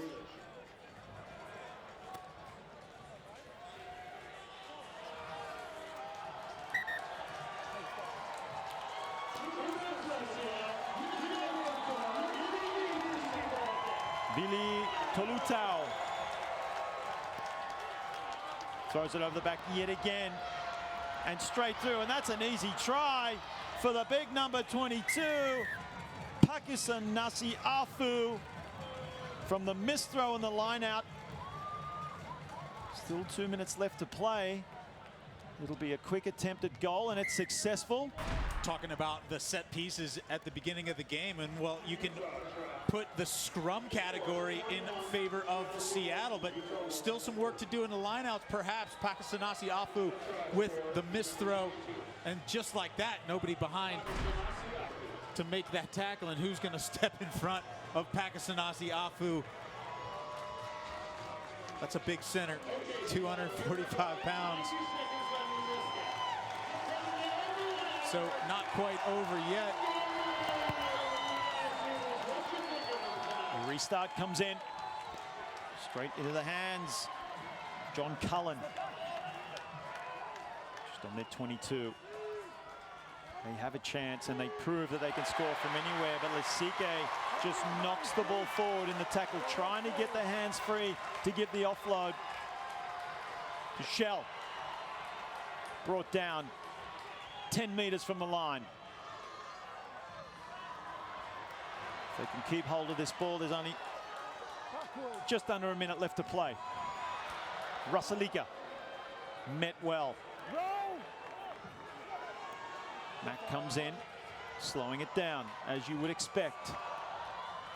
Into the middle of the field now, that's Cole Van Ham. Winding it down here, Seattle. Coming around the corner. Good run, equally good tackle. It's been a bruising encounter this match in round 5. These two juggernauts have been at it from the opening whistle. High tackle coming in. And we have now 80 minutes on the clock. Into injury time, overtime. Last play of the game approaching. Seattle are not done. They want to have the last say. They lead 41 points to 30. The crowd clapping, cheering. They have loved everything they've seen today. Still holding onto the ball. And Utah holding on. Mack making the orders. Comes in again. Nice footwork. And still with the ball. Surely last play of the game. Well, I like the 6'5" Deschel out on the corner against 5'9" Tonata Lauti all day long. If they can just get it into his hands.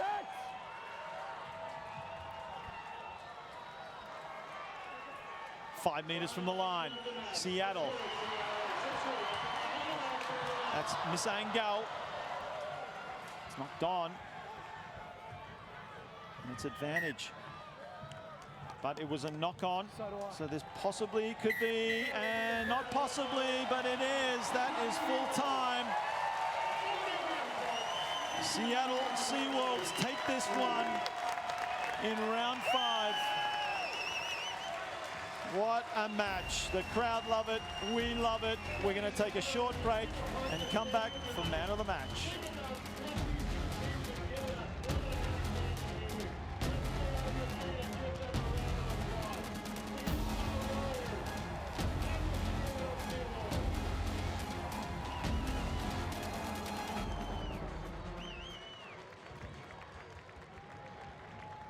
The Seattle Seawolves would like to thank all of our supporters in tonight's match.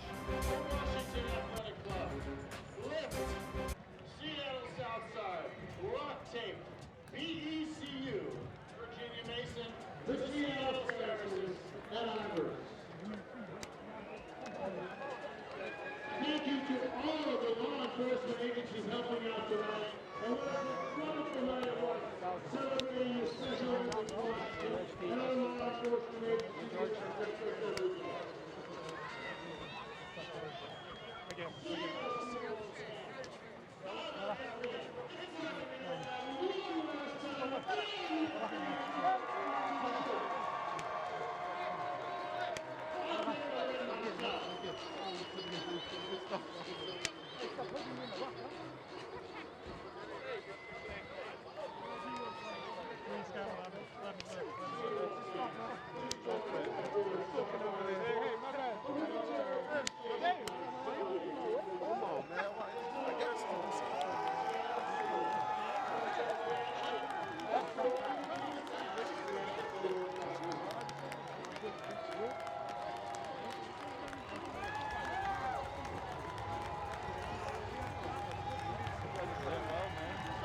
Better every game. That was the hardest 15 match I've ever played. Yeah? It was good, man. First half for sure.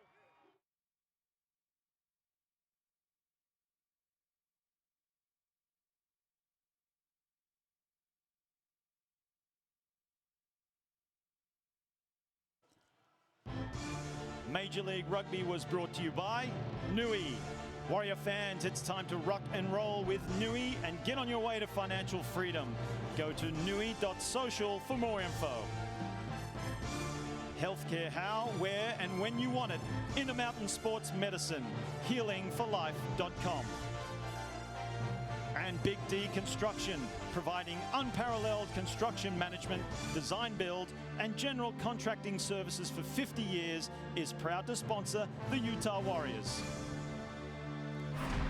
Well, spectacular scenes here at Starfire Sports Stadium. The hosts, Seattle Seawolves, taking this one 41 points to 30. Plenty of standout players on both teams, but we've agreed on our man of the match, Brian Hightower. My man, Peter Tiberio, Tibbs, as they call him. I tell you what, sometimes you don't get the flash, you don't get the tries, but you lay your body on the line, and he's 180 pounds, and 5 times in a row on the most important goal line stand, Tiberio took a man 250 pounds or better. That's what you need. I'll tell you what, good performance from Utah as well, Mark. They're on the right direction, but might not have enough season left to get the wins to go to the semis. Week 6 coming up. San Diego Legion taking on Austin. We've got the Utah Warriors taking on Houston. And Nola Gold will take on today's winners, the Seattle Seawolves. Well, we hope you've enjoyed it as much as us, folks. On behalf of Brian Hightower and the entire team, I'm Mark Stabina, wishing you good night and see you next week.